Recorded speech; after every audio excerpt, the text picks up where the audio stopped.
Hello साथियों, आप सभी के लिए आज मैं रीजनिंग का घड़ी चैप्टर लेकर आया हूं, जो कि आज हम पढ़ेंगे। तो सबसे पहले जानते हैं कि घड़ी के जो प्रश्न होते हैं वह कितने प्रकार से पूछे जाते हैं। तो यह 4 प्रकार से पूछा जाता है। सबसे पहले क्या होता है? सबसे पहला होता है मिरर, यानी कि दर्पण वाला मिरर। दूसरा पूछा जाएगा एंगल। तीसरा पूछा जाएगा टाइम। और चौथा रहेगा आपका इरर वाला। कौन सा? इरर। देखिए, पहला मिरर, दूसरा एंगल, तीसरा टाइम से रिलेटेड और चौथा इरर से रिलेटेड। यानी कि यही 4 तरह से प्रश्न बनते हैं, 4 प्रकार से। तो सबसे पहले हम आज जानेंगे मिरर से जो प्रश्न पूछे जाते हैं उसके बारे में, कि घड़ी में पूछ देगा कि दर्पण प्रतिबिंब और जल प्रतिबिंब से प्रश्न आता है कि घड़ी में मान लीजिए कि यहाँ 9 बज रहा है। ये मिनट की सुई है, थोड़ा बड़ा होता है, और घंटा की सुई थोड़ा छोटा। मान लीजिए यहाँ 9 बज रहा है, तो आपका जो घड़ी का जो दर्पण में प्रतिबिंब बनेगा वह किस प्रकार बनेगा? तो जब भी बनता है तैसे, ठीक, इस प्रकार। तो आपका जब ये दूर में है तो ये सामने में आ जाएगा, ठीक। तो इस तरह हो जाएगा आपका। तो ये कितना हो गया? 3। यानी कि ये कितना था? 9 पर था, और 9 से क्या हो गया? 3 हो गया, ठीक। तो चलिए देखते हैं। एक मान लीजिए कि घड़ी बनाए हम, इस प्रकार से एक घड़ी बना है। अब देखिए हम क्या बजाए थे यहाँ पर? 9।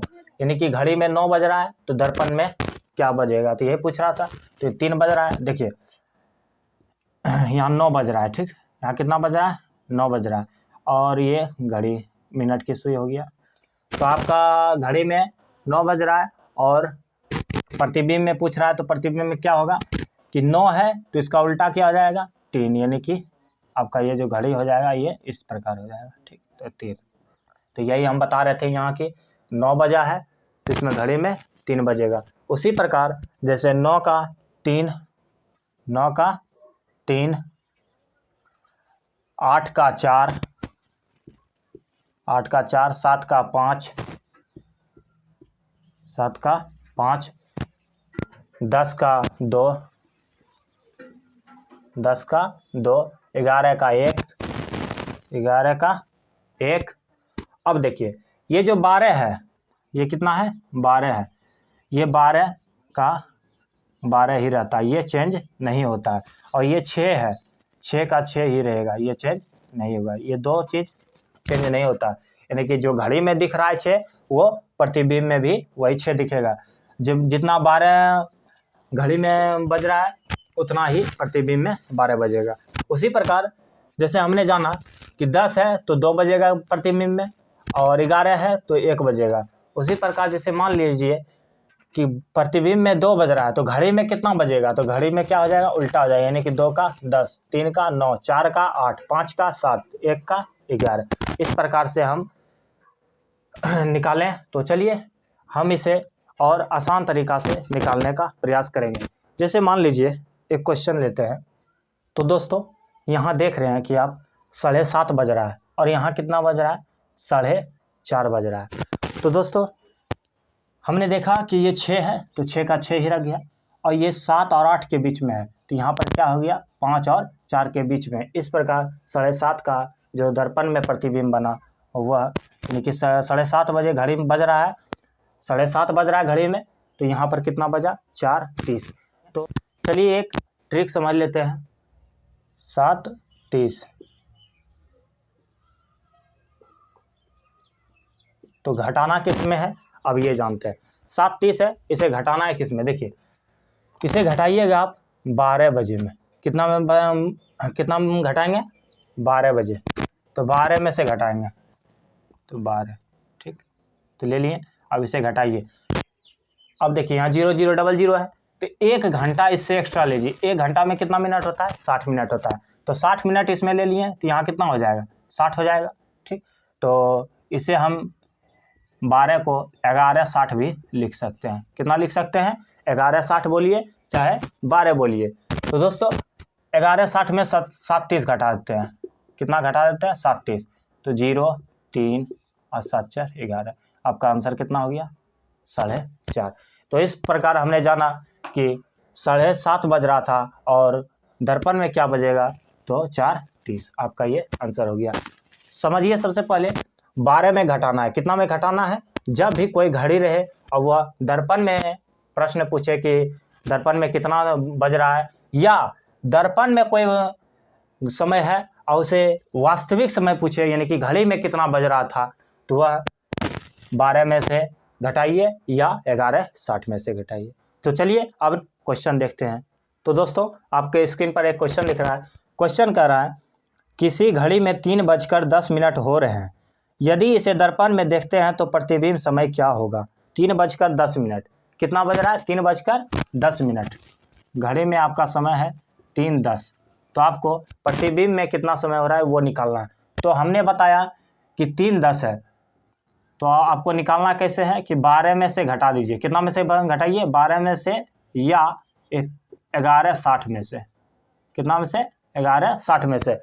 तो हम क्या करेंगे, 3:10 है तो हम 11:60 ले रहे हैं। कितना ले रहे हैं, 11:60।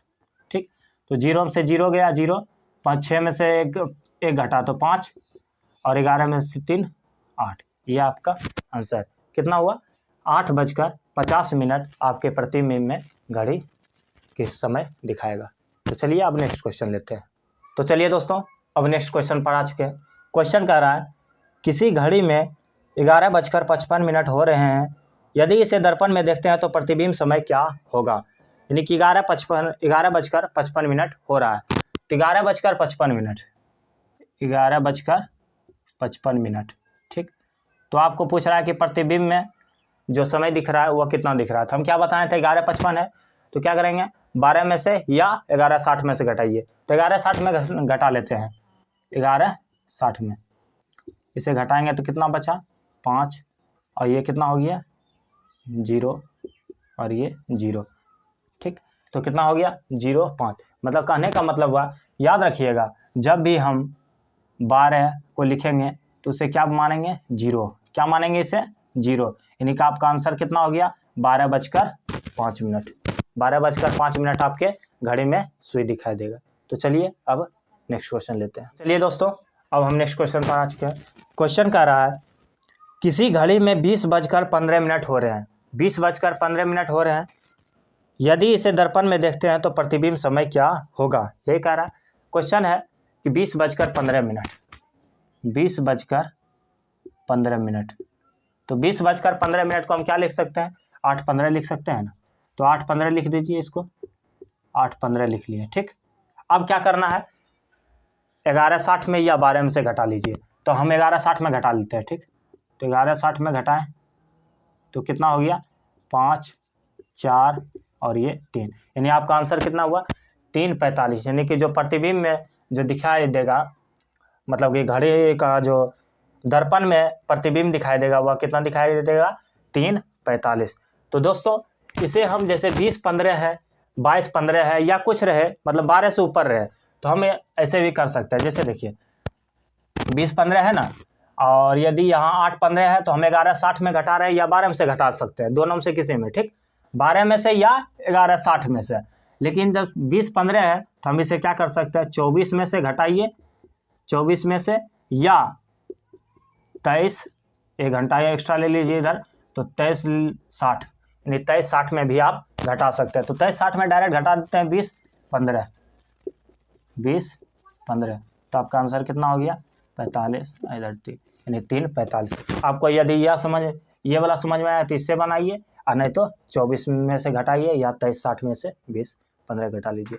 कब घटाइएगा, जब यह 12 से ऊपर रहे, मतलब 12 से जब अधिक रहे, 13 बज रहा है, 14 बज रहा है, 16 बज रहा है, 24 बज रहा है, 23 बज रहा है, कुछ मिनट हो रहा है, तब हम इस प्रकार से बनाएंगे। ठीक, या तो ये वाला भी बना सकते हैं। ठीक, तो चलिए अब नेक्स्ट क्वेश्चन लेते हैं। चलिए दोस्तों अब क्वेश्चन हल करते हैं। क्वेश्चन कह रहा है किसी घड़ी का दर्पण प्रतिबिंब देखने पर, किसी घड़ी का दर्पण प्रतिबिंब देखने पर उसमें 12:30 हो रहा है, 12:30 हो रहा है।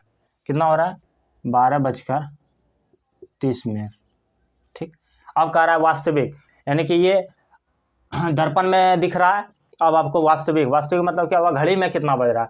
तो 12:30 है ना, तो हम क्या बताएं, आपको वास्तविक से दर्पण में जाना है या दर्पण से वास्तविक में आना है, तो क्या करेंगे 12 में से घटाएंगे या 1160 में। हम क्या करते हैं यहाँ पर 12 को, सबसे पहले हम क्या करेंगे 12 को, 12 30 है ना, तो 12 को क्या बताए थे हम, 0 बना लीजिए। क्या बना लीजिए 0, और ये 30 है तो 30 रहने दीजिए, यानी 0:30। 12 30 को हम क्या लिखेंगे 0 30। आप क्या बोल रहे बताए थे 1160 में या 12 में से घटा लीजिए, तो 1160 में से घटा रहे हैं इसको, ठीक। तो 0 का 0, 3 11, आपका आंसर कितना हो गया 11:30। उम्मीद है कि यह समझ में आ रहा है। तो अब नेक्स्ट क्वेश्चन लेते हैं। तो दोस्तों अब आपके स्क्रीन पर क्वेश्चन दिख रहा है। क्वेश्चन कह रहा है किसी घड़ी में 7:46.4 हो रहे हैं, यदि इसे दर्पण में देखते हैं तो प्रतिबिंब समय क्या होगा। 7:46.4 7:46.4 हो रहा है, ठीक। तो आपको जो प्रतिबिंब में वस्तु दिखाई देगी, मतलब समय जो दिखाई देगा वह कितना दिखाई देगा, ये पूछ रहा है। तो आपके क्या बताएं, आपको क्या बताएं कि 7 इतना है, तो आपको क्या करना है 12 में से घटाइए या 1160 में से। तो हम 1160 में से घटा लेते हैं, ठीक। तो 1160 में घटा लेंगे। तो सबसे पहले देखिए ये एक मानिए तो पूर्णांक में है 46.4/11। तो हम इसे जब सॉल्व करते हैं सबसे पहले क्या करेंगे, 11 है ना, 11 और 4 का अंतर लीजिए, कितना हो गया 11 4 का अंतर 7। 11 4 का अंतर मतलब होता है घटा, तो 11 और 7 4 का घटा कितना हो गया 7। अब देखिए यहाँ नीचे कितना 11 है, 11 दे दीजिए। अब क्या करना है, यहाँ 60 है ना, 60 में से 46 नहीं घटाना है, 60 में से 46 नहीं घटाना है, एक कम कर लीजिए। 60 में मतलब एक कम करना है, कितना हो गया 59। 59 में से 46 घटाइए, 59 में से 46 घटाएंगे तो कितना हो गया, यानी कि 13। कितना हो गया 13। अब यहाँ पर 13 लिख दीजिए, ठीक। और 11 में से 7 किया तो कितना बचा 4। ये आपका आंसर हुआ। सब फिर से समझा देते हैं। जैसे 7:46.4/11 हो रहा था घड़ी में, तो पूछ रहा है कि प्रतिबिंब में मतलब जो बनेगा दर्पण में वह कितना बनेगा। तो आपका कितना बना 4:13.7/11। तो कैसे 1160 में घटाएं इतना को, ठीक। तो सबसे पहले ये दोनों का अंतर लेंगे, 7 हो गया। उसके बाद नीचे कितना है 11 है, तो 11 दे दिए यहाँ पर। अब क्या करना है 60 में से एक कम लेना है, 60 में से एक कम यानी 59। 59 में से 46 को घटा लेना है, कितना हो गया 13। यहाँ 13 लिख दिए। 13.7/11 हो गया। अब यहाँ कितना 11 से 7 घटाएं तो 4, यानी कि 4:13.7/11 आपका ये आंसर हुआ। तो चलिए इसी तरह और एक क्वेश्चन ले लेते हैं। तो दोस्तों अब दर्पण प्रतिबिंब का लास्ट क्वेश्चन एक देख लेते हैं। क्वेश्चन कह रहा है किसी घड़ी में 3:25.5/7 हो रहे हैं, यदि इसे दर्पण में देखते हैं तो प्रतिबिंब समय क्या होगा। ये प्रश्न पूछ रहा है। तो कितना पूछ रहा है 3:25.5/7, यही है 25.5/7, यही था हाँ। अब क्या करना है इसको कि प्रतिबिंब जो बनेगा दर्पण में वह कितना पर बनेगा। तो ये पूछ रहा है। तो हम क्या बताए थे कि 1160 में घटा लीजिए। क्या कीजिए 1160 में घटा लेते हैं, ठीक। 1160 में अब देखिए क्या करना है, 5 और 7 का अंतर लीजिए। 7 और 5 का अंतर कितना हो गया 2, अब बटे कितना है 7 है, ठीक। 7 ले लिए। अब क्या करना है एक इससे कम कीजिए, 60 में से एक कम करेंगे तो कितना हो गया 59। 59 में से ये 25 को घटाइए, 59 में से 25 को घटाएंगे तो कितना हो गया 9 में से 5 गया 4 और 5 में से 2 गया 3, यही नीचे कितना आ गया 34, यानी इसका माना गया 34.2/7। अब क्या करना है 11 में से 3 घटाना है तो कितना हो गया 8। तो आपका जो समय बना 8:34.2/7। तो उम्मीद है कि यहाँ तक समझ में आया होगा। तो दोस्तों अब हमारा क्लास यहीं समाप्त हुआ। अब हम नेक्स्ट वीडियो में देखेंगे कि जल प्रतिबिंब के बारे में। तो आज हमने पढ़ा दर्पण प्रतिबिंब, कल हम पढ़ेंगे जल प्रतिबिंब। जय हिंद, जय भारत।